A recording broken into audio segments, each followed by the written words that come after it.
Hey everyone, hope you're having a great weekend. I thought I would jump on real quick and maybe just share a story with you guys. So, I haven't been live in a while, sorry about that, but here I am. So, if you follow me, some of you probably already know that I've been having some issues with my kidneys lately, my Crohn's disease. So, I got a little story. It's kind of interesting how this is all playing out. So, in early May, so at the very beginning of May, I wasn't feeling good. I was really fatigued. I was run down. I had no energy.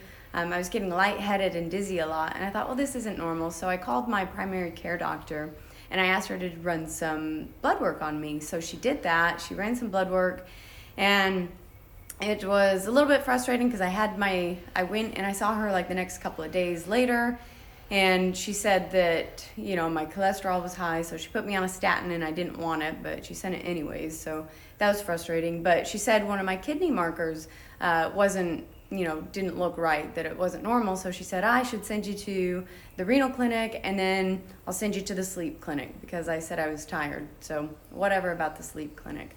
So this was early May. She said she was going to put that in. So if you've been following my blog, you know that didn't happen right away. So a couple weeks went by. I got the appointment for the sleep clinic, but nobody ever called me to make the renal appointment. So I email back because I have a little online portal I can contact my doctor through. So I email her and I ask her, where's this renal consult? Because I'm still not feeling good. I'm lightheaded. I get dizzy. And I have an hour drive to work, so I kind of get worried on the way to work. And so I unroll my window and I unlock the doors in case I, pass out and they find me, they can open the door and get me. So no appointment. So this was, I kind of got ignored. I sent the message in. I was like, where's the renal appointment? They pretty much ignored me. The nurse wrote back and was like, I'll send this to the doctor. Check back in a week if you haven't heard anything. Well, the next week was May 23rd. I remember because it was our graduation. I work at a private school, so it was the graduation. And that's, if you read the blog, then you know that I got so lightheaded and dizzy and my heart started racing.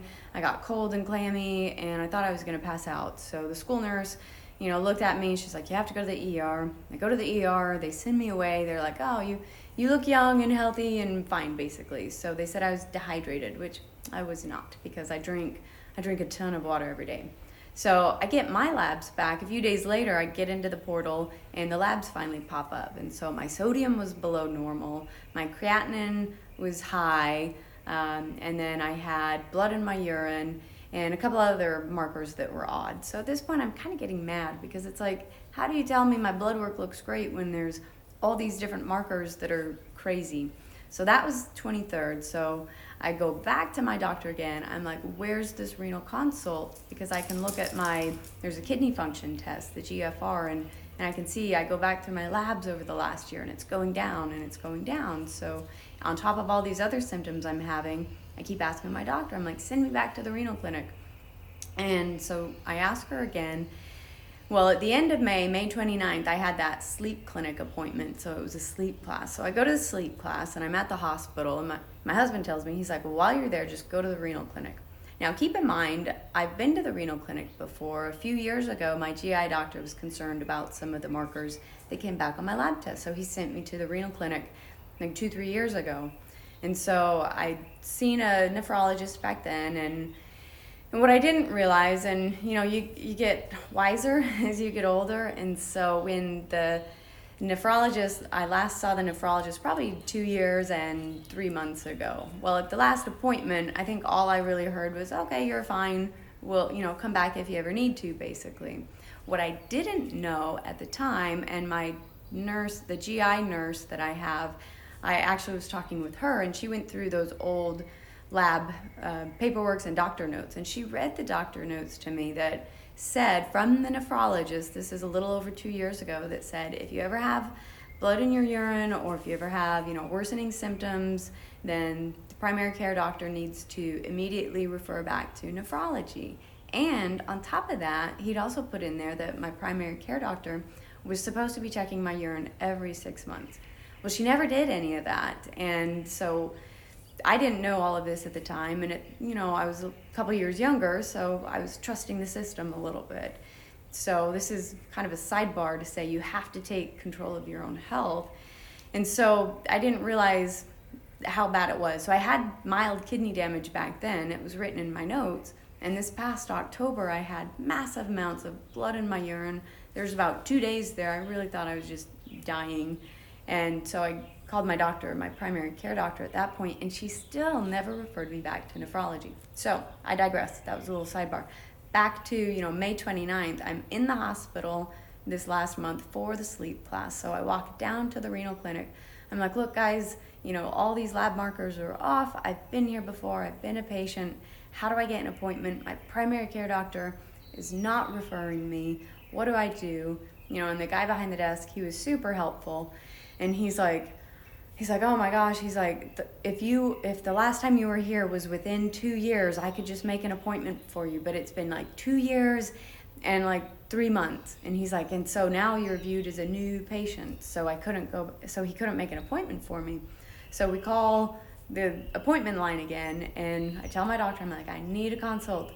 And then we call the renal nurse, and I ask her, like, is there anything you can do? What can I do? So the renal nurse called my primary care doctor and was like, put a consult in for this girl. So that day, I finally get the consult put in, and I get a phone call later that afternoon on May 29th, and it's the radiology, and they schedule me for a renal ultrasound because every new patient has to have the renal ultrasound. So I'm like, okay, I asked them, now that I've got this, is the scheduling in line, are they going to call me to actually see a nephrologist again? When do I get to see the doctor? And they didn't know anything about that. They're like, yeah, they should call you within a week. So, a whole week goes by, and now it's early June. Today's June 8th, I think. So I hadn't heard anything. I've got the appointment coming up for the renal ultrasound, but I still don't have an appointment with a nephrologist. So yesterday I email, because the little portal system I have, we're able to reach out and just contact my doctor directly. So I put in another email. I'm like, look, I got the renal ultrasound. I haven't heard from anybody. How do I know that I get, how can I get this appointment finally to go see the doctor? So, of course, I don't read the response because then I have meetings all day. So I get home late last night and I open up the email and I see that my primary care nurse has finally wrote back. And she says, oh, guess what? The renal consult got basically deactivated. So it got declined. The renal consult got deactivated. And you want to know why? Because I'm in the system as a existing current patient. So the scheduling line was never going to call me because I'm already in the system as a patient. And here I am banging my head against the wall for the last month and a half now, trying to get to my doctor because I don't feel right. And now they tell me all of a sudden I'm a current patient and I can just schedule.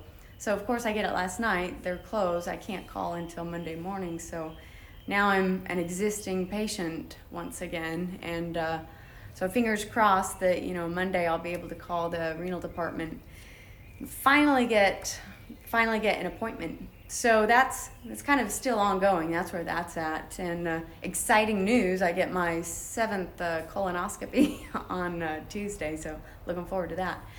But anyway, so here I am. In the meantime, feel like I'm just trudging through sand and water and banging my head against the wall trying to get the appointments with my doctors in. But I think that's squared away. But in the meantime, this has been, over a month that I haven't been feeling well. So I'm left to my own devices.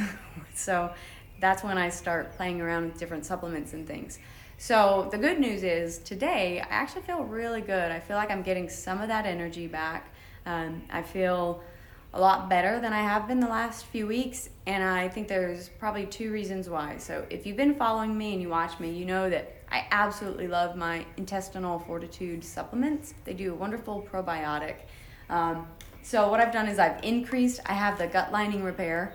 So I've actually started increasing the amount I take of that. And this I switched. I met the founder, Will Jenkins, through Instagram, but we've become friends and I got to know him. I interviewed him for my podcast, so it was really wonderful. Heard about his products. He's a Crohn's patient making this stuff for other IBD patients. So I've increased the gut lining repair. I take 3 pills in the morning. I take 3 pills at night. And then I also increased the anti-inflammatory pill that he has, the Intestinal Fortitude AI5. So I now take one pill in the morning and I take one pill at night. And another cool supplement that I actually just came across because I had a whole month to try and figure out all my lab work and why am I not feeling good and what does this marker mean, what does that marker mean, and how can I fix my digestion.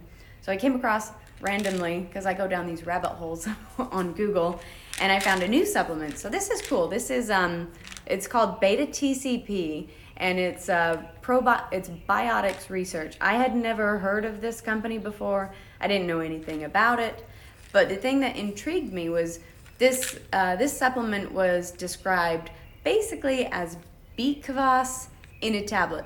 Now, if you're not familiar with beet kvass, this was something that I first learned about a couple of years ago when I was really big into doing my own home ferments. I did sauerkraut, kombucha, I did kefir, and so I started drinking beet kvass because one of the local farms that I get raw milk from, they would make beet kvass. So it's very interesting. I don't know how to describe it, how it tastes. It's not the best, it's an acquired taste, but I would drink the beet kvass, but since it doesn't really taste that great, I never stuck with it. But there's tons of benefits to beet kvass for digestion and just your health. So when I saw this, that it's basically beet kvass in a tablet, I was like, I gotta try this.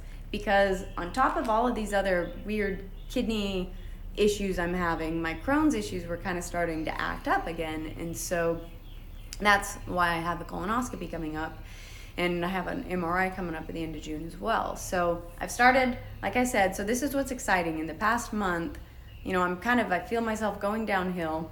I can't get into the doctor, so of course then I turn to Google because what else am I gonna do?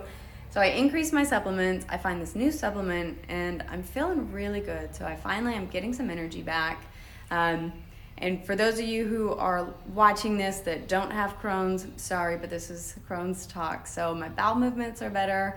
I was having some really weird, strange issues there, but those are improving, so that's good. So we'll see what the colonoscopy says on Tuesday, and then all my other supplements are helping. So I'm really excited for my supplements. Not so excited about the headache I've been having trying to get to the renal doctor, but sounds like I'm almost there. And as soon as I have a renal appointment on the books, I'm firing my primary care practitioner. So, just a word of advice, read your own medical charts, get the notes from your doctors, read what it says, really go through them, understand, because I think a lot of this could have been avoided if I would have been aware of what my medical records said 2 years ago. But at the time, I just kind of trusted that the doctors would be looking out and trusted the system. But the truth is, you are the only person that's gonna have the bird's eye view of everything that's going on in your life and in your health. And so you really need to be the one to take charge and know that if you need to go to a doctor, go to a doctor. Know what those notes say, know what should be happening, and take the time to understand what's in your lab values. When I finally started going through all my blood work and my labs and my charts, I Googled pretty much everything that was on there because I'm like, I don't know what these letters mean. What does this mean? What is this? Google is an amazing tool that we have. And so look at your charts, Google what they are, Google what the lab values are supposed to be, and take charge of your own health. So that's all I have for now. Hopefully soon I'll be able to give you guys an update on exactly what my kidneys are doing, what I need to do. In the meantime, I'm gonna eat even higher fat, and I'm gonna reduce the protein a little bit because they are damaged, I know that, and we'll just see how much they are. But hope you guys enjoyed this. Kind of rambled on for a little bit, so I hope you enjoyed that. Thank you guys who did join me. So thank you to everyone who tuned in and listened. I hope maybe you got a little inspiration, motivation, or just some entertainment out of this. But hope you all have a wonderful weekend. It's Saturday, it's Texas, and it's beautiful here. So I'm gonna go start my workout and enjoy the weekend. I'll talk to y'all later. Thanks for joining me. Bye.